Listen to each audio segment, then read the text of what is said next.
Right. నటి హేమ మనం చూస్తూ ఉన్నాం. గతంలోని ఈ రేవ్ పార్టీ ఏదైతే ఉందో అందులోనే ఆమె దొరికినట్టు, అలాగే తను డ్రగ్స్ తీసుకున్నట్టు కూడా చాలా వరకు సంచలనంగా మారింది. అయితే ఈ నేపథ్యంలోని నిన్న కరాటి కళ్యాణికి ఆమె నోటీసులు కూడా పంపించడం జరిగింది. 5 కోట్ల పరువు నష్ట దావా వేస్తున్నట్టు కూడా తెలిసింది. అయితే ముఖ్యంగా ఆమె కొన్ని యూట్యూబ్ ఛానల్స్లోని తన గురించి అసత్య ప్రచారాలు చేసింది అని చెప్పి కూడా ఇక్కడ హేమ ఆరోపిస్తూ ఉన్నారు. మరి ఇదే అంశంపైన మాట్లాడింది వాళ్ళు మనతో పాటు సీనియర్ జర్నలిస్ట్ దుర్గా గారు ఉన్నారు.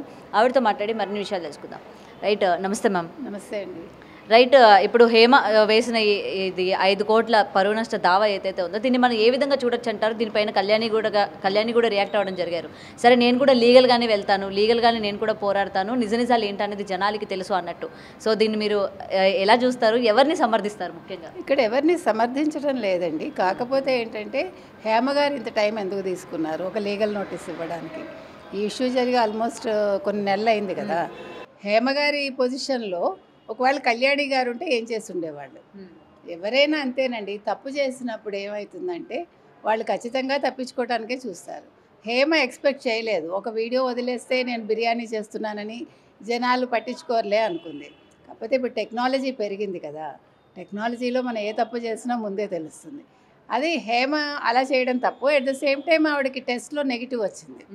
ఇంకొక విషయం ఏంటంటే ఇప్పుడు ఇలాంటి సందర్భాలలో ఆడవాళ్ళే కించపరుస్తూ మాట్లాడడం, దాన్ని అడ్వాంటేజ్గా తీసుకుని, అంటే ఇప్పుడు ఎవరు ఎక్కువ కాదు, ఎవరు తక్కువ కాదండి. ప్రతి మనిషి జీవితంలో తప్పు చేయకుండా ఎవ్వరూ ఉండవు. ఈ inclusive of me and you.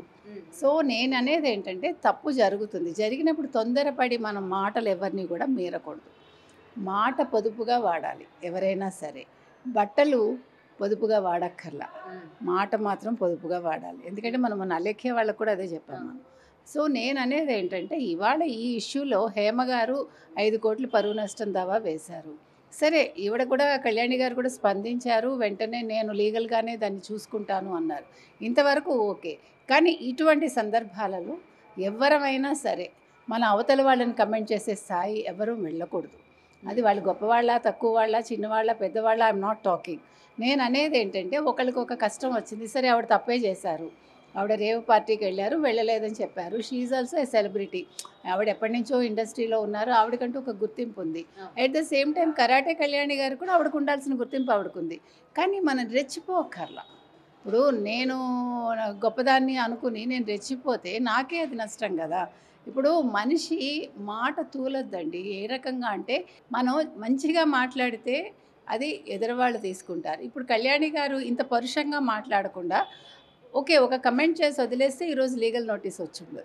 నేను ఇక్కడ హేమ గారిని సమర్థించట్లేదు, ఎట్ ద సేమ్ టైం నేను కళ్యాణి గారిని కూడా సమర్థించట్లేదు. కానీ ఎవరైనా సరే మన పరిధి దాటి మాట్లాడొద్దు అని చెప్తున్నాను. ఇది ఇక్కడితో ఆగదు. మీకు గుర్తుంటే నాగార్జున గారు వేశారు కదా, ఆవిడెవరు మన సురేఖ గారు సారీ చెప్పారు.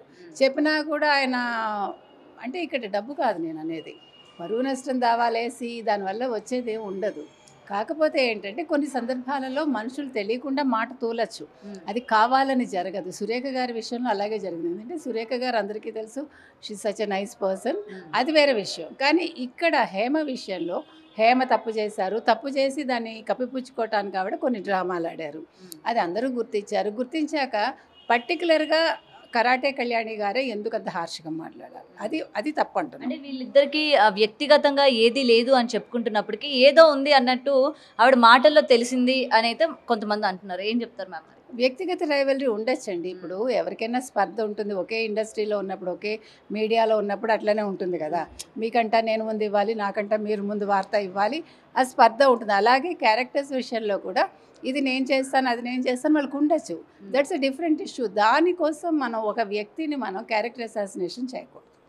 ఇప్పుడు మీకు ఇండస్ట్రీలో ఉన్నాక మంచి చెడు రెండూ ఉంటాయి. ఇప్పుడు మనకి ఇష్టమై మనం వెళ్ళామా, అవతల వాడు అడిగినప్పుడు దట్స్ ఎ డిఫరెంట్ ఇష్యూ. లేదు నాకు ఇష్టం లేదని తప్పుకున్నానా, అది వేరే విషయం. కానీ మనం ఎవరో ఏదో చేశారో లేదో నాకు తెలియకుండా ఒకవేళ చేశారే, అది కూడా మనకు అనవసరం. అవునా కదా? వాళ్ళ సర్వైవల్ కోసం వాళ్ళు ఏమైనా చేసుకుంటారండి. మనం క్యారెక్టర్ అసాసినేషన్ చేయకూడదు. At the same time I don't have any right to comment the other person. అది నేను చెప్పేది. ఇప్పుడు హేమ గారు తప్పు చేస్తే దానికి పోలీసులు ఉన్నారు, దానికి మా ఉంది. అంతవరకే. మా ఆయన కూడా తన పరిధి దాటి మాట్లాడలేదుగా, ఎవరూ మాట్లాడలేదు. నరేష్ గారు సపోర్ట్ చేశారు, అందరు చాలామంది ఆవిడకి సపోర్ట్ అండ్ చేశారు. అప్పుడు ఏదైతే మా నుంచి కూడా ఆమెను తీయాలి అన్నప్పుడు కూడా ఈమె నేను హేమకి సపోర్టివ్గానే మాట్లాడాను అని చెప్తున్నారు. అదే నేను చెప్తున్నా. ఓకే, అంతవరకు బాగుంది. కానీ సపోర్టివ్గా మాట్లాడటం వేరు, మన అనవసరంగా దూషించటం వేరు. దూషణ వద్దంటున్నా. అంటే నేను అనేది ఇప్పుడు వచ్చే ఈ ఇన్సిడెంట్స్ అన్నీ మీరు వరుస క్రమంలో చూసుకున్నారంటే these are all lessons for each and everybody. అది ఇండస్ట్రీ కావచ్చు, మీడియా కావచ్చు, లేదు వ్యాపారం కావచ్చు, లేకపోతే వ్యక్తిగతం కావచ్చు, ఏదైనా కూడా మనం చెప్పేది ఏంటంటే ఖచ్చితంగా మీరందరూ కూడా మాటలు మీరకండి. దయచేసి ఎవరు నొప్పించకండి మాటలతోటి. మీ అభిప్రాయాలు ఉంటే దాన్ని మంచి పొలైట్ వేలో చెప్పచ్చు. ఆ పొలైట్ వేలో చెప్పినందువల్ల మీరు చిక్కుల్లో పడరు. ఎట్ ద సేమ్ టైం అవతల వాళ్ళకి అది మంచిగానే రీచ్ అవుతుంది, వాళ్ళలో మార్పు కూడా వస్తుంది మీరు గమనిస్తే. అయితే ఇప్పుడు ఈ 5 కోట్లు ఏదైతే పరువు నష్ట దావా ఉందో దీన్ని ఏ విధంగా తీసుకొచ్చి అంటారు? నిజంగా ఆమె డబ్బులు చెల్లించే అవకాశం ఉందా, లేకపోతే లీగల్గానే ఆమె ప్రొసీడ్ అయ్యే ఛాన్సెస్ ఉన్నాయా?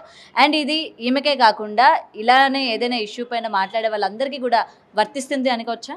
ఖచ్చితంగా వర్తిస్తుంది. అయితే 5 కోట్లు అనేది చాలా హై అమౌంట్.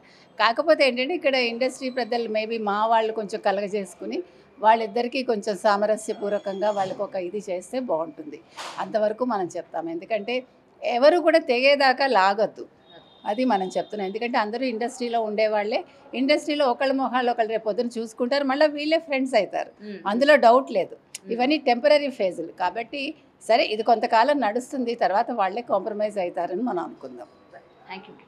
రైట్, ఇదండి ప్రెసెంట్ ఇప్పుడు మీడియా ఛానల్స్లోని ఏదైతే మాట్లాడుతూ ఉంటారో కొంచెం అదుపులో మాట్లాడుకోవాలి, లేకపోతే పరిణామాలు ఇదే విధంగా ఉంటాయి అని అయితే ఇక్కడ క్లియర్గా కనిపిస్తుంది. మరి ఇప్పుడు 5 కోట్ల పరువు నష్ట దావాకి లీగల్గా ప్రొసీడ్ అవుతున్నారు కాబట్టి ఇది ఎక్కడి వరకు వెళ్తుంది ఏంటి అనేది కూడా వేచి చూడాల్సింది. Cameraman Lakshmikant, Gautami reporting, Hyderabad. For more videos like this, subscribe Big TV channel.